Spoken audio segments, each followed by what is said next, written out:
and let us all do we can to build a better future. I'm proud to bring this guest back onto our show. You know, investigative journalism is key now more than ever. Corporate media doesn't even have investigative journalism anymore, and now we need to rely on independent media. So joining us again is Robbie Jaeger. He's with the Mi Casu Casa Network. He's been covering a lot of groundbreaking stories, especially when we had him on a few times about the Colonial Pipeline. But I want to bring him on for a different subject. Of course, he's going to talk about the Colonial Pipeline later on in this segment. But, you know, the thing we like to talk about on this show is getting money out of politics and calling out the hypocrisy of the DNC. Yes, we know who the GOP is. We know what to expect from Republican lawmakers. They don't give a crap. But the Democrats are supposed to be, in theory, the good guys. So, Robbie, you've been breaking a lot of stories in regards to the DNC dark money, donor money for our viewers. Let's start from the beginning. We're really glad to have you back on. Welcome back onto the show. And real quick, before you even, I want to give you a round of applause for by yourself operating a more succinct operational investigative journalism unit than the entirety of MDC. Well, I appreciate you guys, all the support you guys have shown me. And you guys, I'm really happy to be actually on the show proper. And finally get to talk to both of you guys about something that, I spend really most of my time covering. It's really like if I had one issue, I feel like that towers over all other issues, it's campaign finance reform. And that includes, obviously, getting, the loads of dark money that is infecting our politics out of it. So, I'm glad you guys had me on. Thanks. No, well, it's long overdue, and again, let's just say this right now: the door is open to have investigative journalists like yourself on our show, because we need to promote more investigative journalism, and I think it's time for us to really start focusing on what the hell is happening with the DNC. I know it's the DNC, dark money. Let's start from the beginning, because you've been posting a lot of this on Twitter, on social media. You've also posted 6 days ago an article on your Substack as well. Let's start from the beginning. What happened?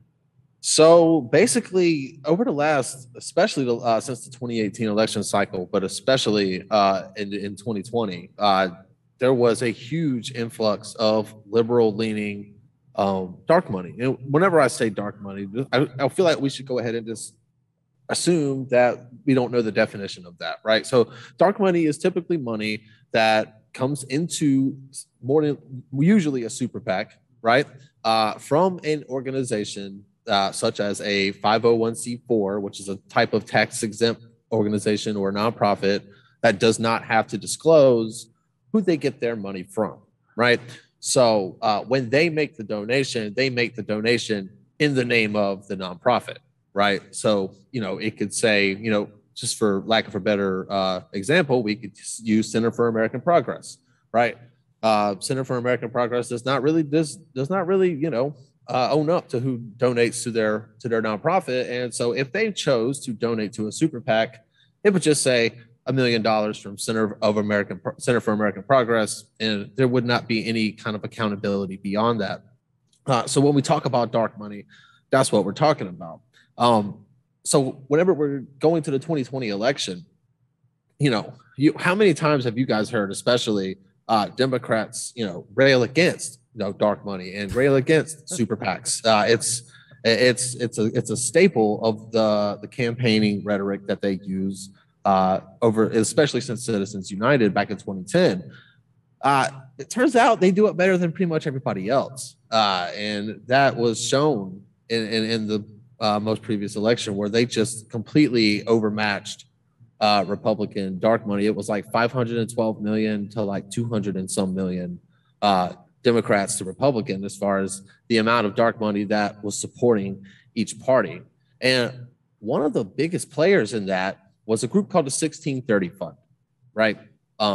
They basically donated $60 million to several prominent Joe Biden supportive super PACs, and others like Future Forward USA, over $7 million. They gave Priorities USA over $4.5 million. David Brock's American Bridge, they gave over $4.2 million. The League of Conservation Voters Victory Fund over $6.7 million. And of course, then those super PACs would go on to obviously make ads and mailers and every single annoying little ad you would get on YouTube or Hulu or whatever the case may be that you could not get away from. That's where most of that money went. And there's various studies that can kind of say whether or not it's really that successful of a tactic. But I believe personally that it is an unfair advantage whenever we're looking at the grand scope of campaign finance. Smaller campaigns obviously are going to be struggling to get donations, and they're not going to really have a massive advertising budget. So basically what a super PAC acts is a corporation that will basically advertise on your behalf for free and be able to produce way more than you ever could. And that's exactly, what the purpose was. And Democrats absolutely dominated that space in 2020. And a lot of it was helped by groups like 1630 Fund. So a lot of my investigation and like what I've really been going through, is trying to find. Go for it. Would it be fair, like, as just for the audience to kind of think of this, if they're still having some issues with is it fair to just call this almost like a laundromat, like just like you put dirty money in, you put it all together, and then you have clean money that'll just pop out, and you can't trace who's giving it? Yeah, pretty much. I mean, the rules is that, these groups do not have to disclose publicly who gives them their money. So it acts very much as a shield for people that want to spend a lot of money to influence politics and still be able to maintain anonymity and free of accountability. We'll never be able to know who gives these, some of these donors are given tens of millions of dollars to these organizations or almost funding them entirely by themselves. And of course, the laws prohibit us from ever really knowing the way they stand right now. So yeah, I mean, that's my biggest thing is that it frees up. There's no accountability there, right? Anybody that's injecting $50 million in any form into the election or into our politics shouldn't be able to do it without some kind of accountability. That's not how it should work. I mean, yes, that's a huge play, and there should be a face on that. I believe. And I mean, that's just not just my opinion, but I feel like the opinion of a lot of other people. Because nobody sitting here has that kind of influence or power. And whenever we make what little bit of contributions we make, most of the times we have to put our name on it. So why don't they? But I digress from the point. But 1630 Fund, and in one of my latest reports, it just kind of illustrates who funds this thing, right? Because honestly, we don't really know. Obviously, they're not going to tell us. So what we have to do is cross-reference. We have to cross-reference tax records between other nonprofits. I mean, here's just the bottom line. Individual donations are almost impossible to track down. So if an individual walked into one of these nonprofits and just cut a check for $10 million, there's really no record of that anywhere else. However, while a lot of these nonprofits don't have to disclose where they get their money from, they do have to disclose who they give their money to. So that can create a database that eventually, once more data comes in every year, we can kind of cross-reference and at least find out what nonprofit or institutional donors they're getting their money from. So 1630 is actually the child nonprofit, right? It has a parent organization, as many corporations do, and this is called the New Venture Fund. And the New Venture Fund brought in nearly $500 million in 2019 alone. That's the latest tax records that are available. So again, I went cross-referencing tax returns, and I just wanted to see where is it getting its money from. Now, it should be noted that the largest donation New Venture Fund made to any organization in 2019 was to 1630, right? $33 million. Now take that into perspective. 1630 spent $60 million alone on the 2020 elections. So there's a whole lot of unaccounted for money there. But be that as it may, the next largest donation that New Venture Fund made was $10 million to MIT. And then you start getting into a lot of smaller amount. So their prominent focus in 2019 and likely in 2020 as well was funding their 1630 Fund, their baby, right? Their political arm. So I just want to, run through a quick little, what I found as far as, who funds this thing. And let's start with, honestly, and look, it is not lost on me that I cover a lot of numbers stuff. So if I'm putting you to sleep talking about any of this, please feel free to let me know. And if I can interject too, again, Go for it. Having a few of your notes and even your article from Substack, I urge all of our viewers and subscribers to please follow Robbie Jaeger on social media, on Twitter especially, because this article was posted 6 days ago, if I'm correct. You posted it on Twitter. And, there's the likes of, again, people like, for example, Bill Gates, but I'm pretty sure you'll go into detail about what he has contributed into this. But we need to hear these numbers, because numbers are important, especially when it comes down to campaign finance, so we can get money out of politics, but more importantly, call it hypocrisy of the DNC, especially as they keep on hijacking the term progressive or Medicare for all or any kind of issue they want to fight for. But then again, when their donors give them money, we don't get anything back in return. So I think it's money that go over the money. It is funny that really quickly. It is funny that you mentioned progressive, because 1630 has actually donated to plenty of progressive causes as well, and that includes for one thing, I'm not going to really count this as progressive, but it is kind of funny whenever the news broke last year of Jeff Weaver breaking away from Bernie's campaign and starting his own super PAC that was supposed to draw Bernie voters over to Biden. That was almost completely funded by 1630 Fund, about $4.75 million. But with a progressive like Center for Popular Democracy has gotten some money from 1630 Fund. Also, Sunrise Movement has got $500,000 deposited into their hybrid PAC last election from 1630 Fund. So their reach is quite long. It's not just the institutional Priorities USA type situation, though they do get the bulk of the funding. But yes, so here's one thing that I guess the dark money conversation, while it has been cranking up as of late with the recent debate over For the People Act and what that would or would not have done to prevent this kind of situation, a lot of money, and as a matter of fact, over $80 million between July 2019 to June 2020 was given through Fidelity Charitable, which is the country's largest donor-advised fund, run through, obviously, Fidelity Investments. And that, again, creates just another layer of anonymity because, again, you open an account with Fidelity Charitable, you donate whatever, you put whatever money you want to say, and obviously some of these spending limits are obviously very high because these are for a lot of wealthy individuals. So say you deposit $5 million into your brand new account, you get the tax deduction right then and there, right? Boom. But you don't actually have to move that money into a nonprofit until you say so. It could be years, and it could accrue some interest over the years. So that $5 million could be a little more than $5 million by the time you send it to wherever it's going. But whenever it does get to where it's going, it's going to be in the name of Fidelity Charitable. And your name will never be on it. And again, that $80 million that came through to New Venture Fund in that time frame, it's more than likely rolled up, aggregated, all the donations to that one charity over the course of the year. I would also mention, though, that there are probably several very large donations wrapped up in that $80 million, if I had to venture a guess. And as a matter of fact, look, donor-advised funds, that would not have been prevented from by the For the People Act.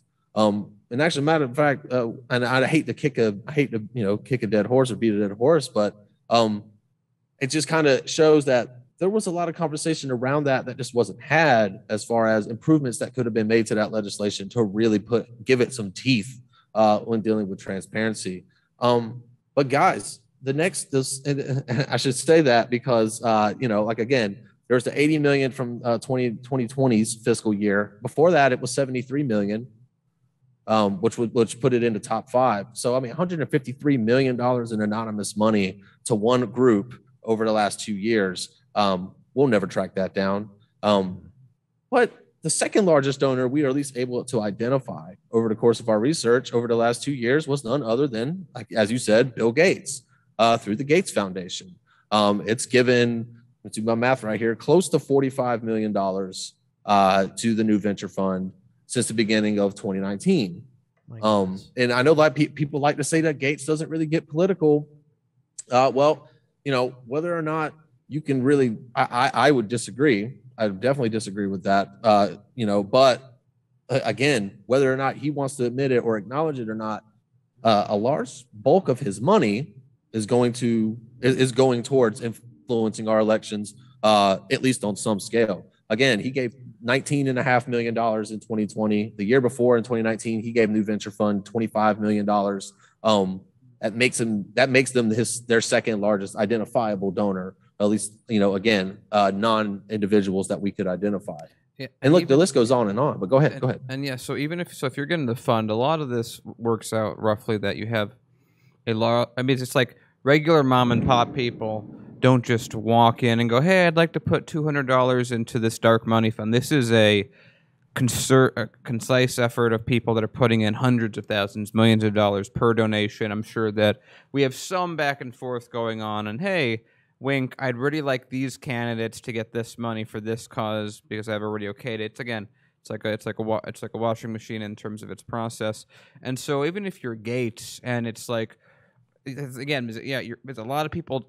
Well, I guess I think our audience is pretty aware of it, but I think a lot of Americans, exactly as you said, just don't think of him as a politically super connected person, even though he is a billionaire, and we know how billionaires go to get that wealth. So even if he's putting in like a low millions of dollars, which is kind of a weird thing to say from the start, if you're giving it into a fund that's that big, you're still controlling what, 15, 25% of the income that goes in. That gives you an enormous amount of leverage and control over what that fund does.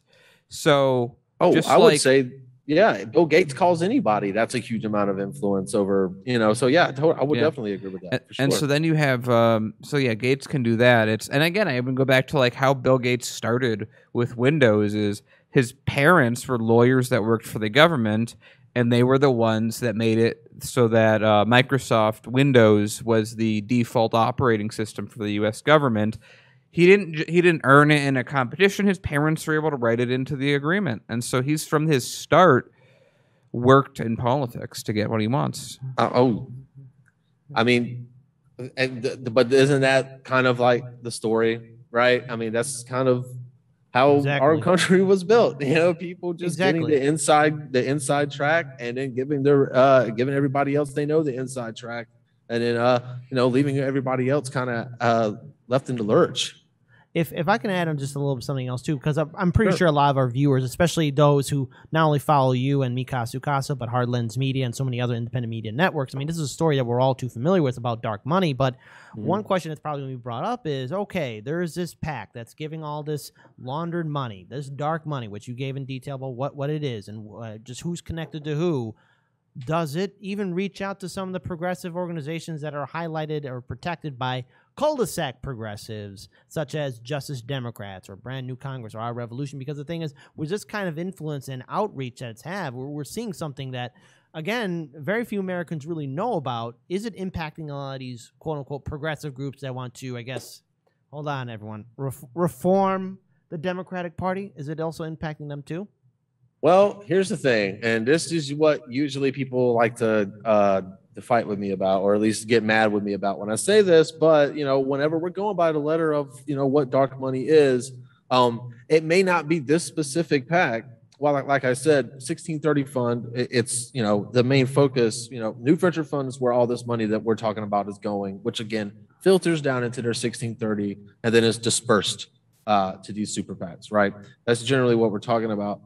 Now that specifically, while there has been a couple of organizations, like I said, I think actually Our Revolution took like $100,000 from 1630 in 2018. Sunrise Movement took, again, they got $500,000 from 1630. That was to Sunrise's PAC, not their actual organization, but money goes back and forth.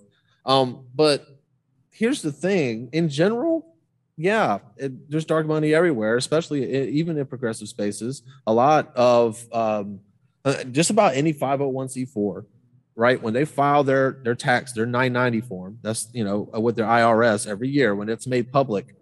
If there's not a list of people on that form, that's saying, hey, this is where we got our money from, or at least in some, either on that form or on their website or anything whatsoever.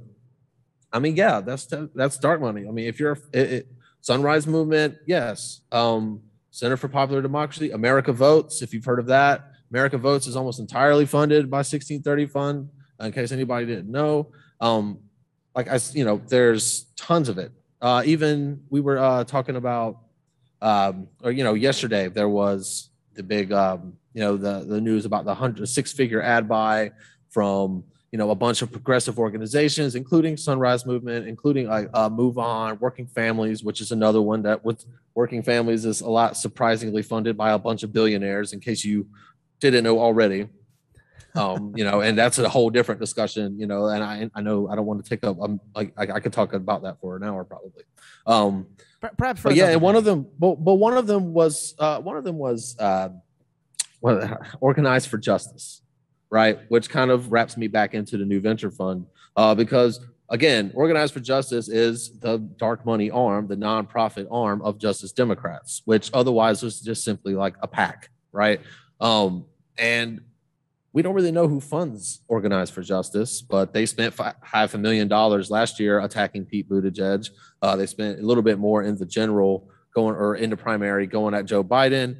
And now here they are supporting Joe Biden's, or at least trying to make it seem like his agenda is what's being obstructed by these Democrats that were the target of this ad. But again, we haven't been able to get a hold of their tax records from 2019. I've already asked them for them. We'll see if I can get a response, because then at least we'll be able to know how much they made in 2019. But the only donor I've been able to identify during that year or any year is $250,000 from George Soros's Open Society Foundation. Now, again, without having the 2019 actual numbers from Organized for Justice, it's hard to say exactly the proportion, right? Like what big of a percentage was this donation compared to what you brought in over the year, whatever, right? It's kind of hard to say without all the numbers. But again, that's how dark money works. They're not going to give you all the numbers. You have to go get them. But again, Open Society Foundation is another one of the biggest donors to the New Venture Fund. Here we go again with $14.5 million in 2019. They gave $9.6 million directly to the 1630 Fund. And just, I know I'm probably running short on time, but just to give you guys a picture of some of the other names, just to run down, Rockefeller Philanthropy, over $10 million to New Venture Fund in 2019. Let's see, there's the Silicon Valley Community Foundation, which is funded in the past by Mark Zuckerberg, Oracle's Larry Ellison, Jack Dorsey, Reed Hastings, the like. They gave, talking faster than I'm scrolling, gave over $9 million in 2019 to the New Venture Fund. Again, there's Pierre Omidyar, or from The Intercept, or he actually has another nonprofit called the Democracy Fund. He gave $2.4 million to the New Venture Fund in 2019. There's a group called Blue Meridian Partners, who's got members such as Steve Ballmer, Mackenzie Scott. Also Bill Gates is involved in that as well. They gave a few $1 million. Look, it's literally everyone, right? And in my articles that I've written, I've got pretty much a more detailed breakdown again, because this is something that you could kind of get into the minutia of for a really long time. But just all of the names that I've brought up, all donating to one singular place, and then that place, basically directing that funds to, in short, do what it can to influence our elections. And I feel like, the reason why this issue is important is that whether you're a progressive, right, if you have a problem with dark money, then it's not just the massive, again, it's not just New Venture Fund, even though they're the most egregious. You can take care of this at, a more grassroots level. Like, you can enact changes in the organizations you're a part of if your organizations aren't financially transparent. Honestly, I wouldn't mess with those organizations. I'm just going to put it like that. If you're a part of an organization and you bring up financial transparency and they're apprehensive, that's a red flag to me. Because and again, these groups, what's so ironic is these groups, especially 1630 Fund, they came out and expressed total support for the People Act. They act like they were in favor of all this transparency. But again, For the People Act would had a bunch of loopholes that would have still allowed their donors to remain anonymous. But the reason I wrote this article basically just to try to spotlight New Venture Fund is just to show you the web of influence, because it's massive and it's a huge problem. And if you think that, it's just a Republican issue or, even just an establishment Democrat issue, even though this organization mainly targets establishment Democrats, it's not, right? It permeates throughout everything. And until we really start having some hard conversations about how to keep all of these, there's some of the most powerful people in the country basically funding one group. That's a problem to me. You know what? Yeah, we didn't have enough time to really cover any kind of update for the Colonial pipeline, but I'm pretty sure next time we have you on, we will definitely want to cover it. But go ahead real quick. I was just going to say quickly, no, there is no update at the moment. We're still waiting on the state investigation to close. And other than that, we're just tracking totals month to month. But other than that, no new news. Well, don't worry. I'm sure that there'll be a clean and fair investigation, and everything will be handed out as is just and deserved.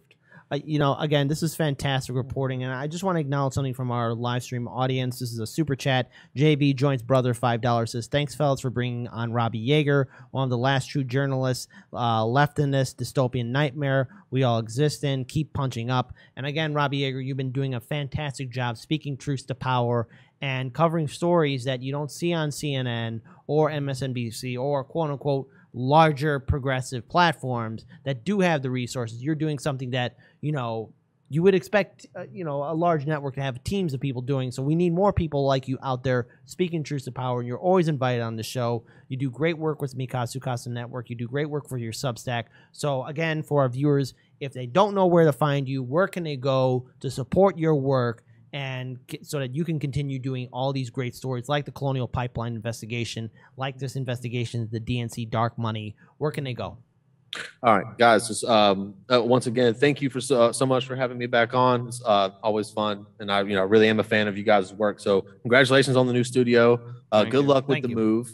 I hope I hope your success continues for sure. For any of your viewers that want to go find me elsewhere, obviously you can catch me on Twitter. That's where I do a lot of breaking stuff. I usually break it on Twitter first and write it up later at RobLitoFire. My Substack, if you want to support me monetarily, that's the best way to do it. Jaeger.substack.com. That's my Politify newsletter. You're going to get stories just like the one we talked about and a bunch of other stuff packed into it. I try to get it every week, but honestly, guys, it's more like every 10 days because, again, I am one person and I'm trying to do a lot. So those are the best ways to find me. And other than that, for any of your viewers later on tonight, if you get bored after before you read my Substack, you want 5 minutes of something to read, I encourage everybody to just find some literature and read up on the effects of autism so we can just start building a more educated, inclusive, and accepting world for our neurodiverse brothers and sisters out there. But other than that, guys, that's it for me. I appreciate it. You guys having me back on. Well, number one, the door is always open for you to be a guest on our show because you do a lot of great work. If you're ever in the Chicagoland area, come on by to our studio. We'd love to have you there in person as well. And nonetheless, everyone, we need more investigative journalists like Robbie Jaeger to step up. Robbie Jaeger, you're doing a great job that, again, very few people can do, and we're glad to have you on the show as always. Thank you for showing up. Thanks, guys. Take care. All right.